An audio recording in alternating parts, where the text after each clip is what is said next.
ተወደደም ተጠላም እኚህ አባት አውደ ምሕረት ላይ የሰበኩት እኔን አይወክልም፣ የክርስትና አስተምሮ ሊቀ አይወክልም። ስልጣናትም ባሉበት ልናገር። ስላሴ አካል አላቸው የላቸው? ሲውላቸውም ተናገሩ። ጾታ አላቸው የላቸው? ተናገሩ። አይዟችሁ። ወይም የላቸውም ወይም አላቸው በሉ።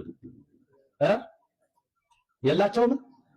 ያገር ያለ መብረቅ ማለ መምጣቱ። ሰላም አለይኩም ወራህመቱላሂ ወበረካቱ። እንዴት ናቸው ሙስሊሞችና ወንድሞች እንዲሁም ክርስቲያን ወገኖች ሰላም ብያለሁ።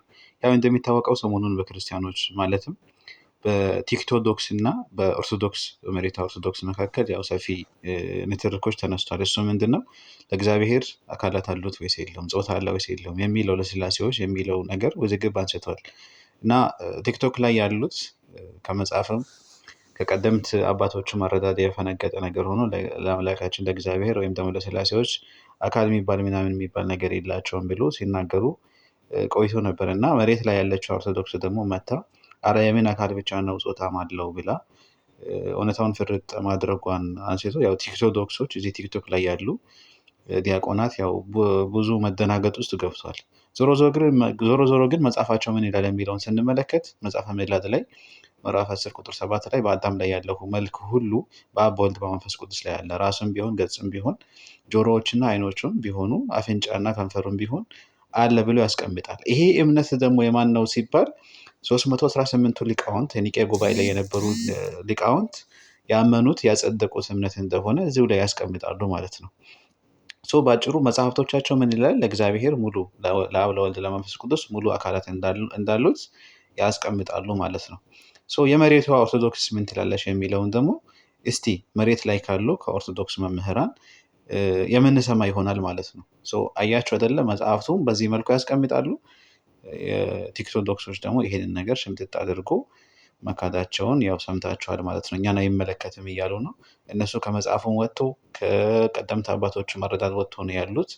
የመሬቷን ኦርቶዶክስ የሚያስተምሩ መምህራን ደግሞ ምን ይላሉ በዚህ ጉዳይ ላይ የሚለውን ደግሞ ቀጥለን እንመልከት። ራሴ አይን አላቸው፣ አብ ወልድ መንፈስ ቅዱስ እግር አላቸው፣ እጅ አላቸው፣ እነዚህ አካላት አሏቸው። ይህንን 318ቱ ሊቃውንት ተናግረዋል። ብዙ ጊዜ እንደምገልጠው ወንህነሰ ነአምን ከመቦ ለእግዚአብሔር አእይንት ወአእዛን ወኩሎንሂ አካላት ለተርፋ ለእግዚአብሔር አይን እንዳለው ጆሮ እንዳለው ሌሎቹም አካላት እንዳሉት እናምናለን ብለው 318ቱ ሊቃውንት ተናግረዋል። ምን ማለታቸው ነው? 318ቱ ሊቃውንት ከምን ተነስተው ነው ቢባል ከመጽሐፍ ቅዱስ ተነስተው።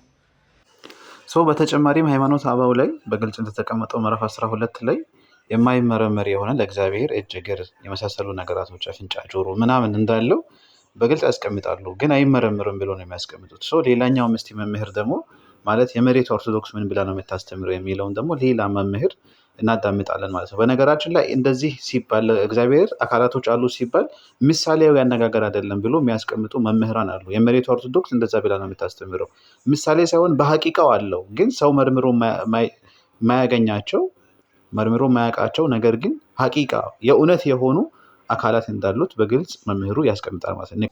እንከታተለው። የእግዚአብሔር ለምሳሌ አይኖች አሉት፣ ጆሮዎች አሉት፣ እግሮች አሉት እንደዚህ የተባለው ምሳሌያዊ አነጋገር ነው ብለው የሚጠቅሱ የቤተክርስቲያን ሊቃውንት አሉ። ቅዱሳን ሆነው እንደዚህ የሚናገሩ አሉ። ሁለተኛ ደግሞ አይ ምሳሌ ሳይሆን አለው፣ ለምሳሌ አይን አለው፣ ጆሮ አለው፣ እግር እንደዚህ አለው ግን አይመረመርም የሚሉ ለምሳሌ ሰለስቱ ምዕት በሃይማኖተ አበው ይሄን ያነሳሉ። ቅዱስ አትናቴዎስም ይሄን ያነሳል። በእኛ ትርጓሜ ኦሪት ዘፍጥረት ትርጓሜም ይሄን ያነሳል። መልክ አለው ስለሚል ማለት ነው። መልካ ስላሴ የሚልም ድርሰት አለ እንደምታውቁት። በዚያ ላይም ይሄ በጉል የተነገረ ነው። ሌሎች ሊቃውንቶችም ይህንን በስፋት ያስተምሩታል። አይን፣ እጅ፣ እግር አለው ግን አይመረመርም፣ አይታወቅም፣ በቅርጽ አይለካም። እግዚአብሔር አይን አለው ሲባል በምሳሌ ብቻ አይደለም ያያል ለማለት ብቻ ሳይሆን አይን አለው ግን እንዴት እንደሆነ አናውቅም። እንግዲህ እንደተመለከታችሁት የመሬቷ ኦርቶዶክስ እና የቲክቶዶክስ እዚህ ሚዲያ ላይ ያለችው ቲክቶዶክስ ከባድ ፍጥጫ ውስጥ ገብተዋል። ባጭሩ ባይቤልም የሚያስተምረው የቤተክርስቲያን መጽሐፍት የሚያስተምሩት እንዲሁም ደግሞ የመሬቷ ኦርቶዶክስ የምታስተምረው ለእግዚአብሔር አካላት እንዳሉት በግልጽ አስቀምጠዋል። ከመጽሐፉ አይተናል፣ ከመምህሮቹ አይተናል ማለት ነው። እዚህ ላይ ቲክቶክ ያሉት ግን ከእውቀት ነፃ የሆኑ መጽሐፋቸውን የማያውቁ የቀደምት አባቶችን እምነት የማያውቁ የሆኑ ዲያቆናት ናቸው። የትኛውን ነው የምትቀበሉት ክርስቲያን ወገኖቻችን?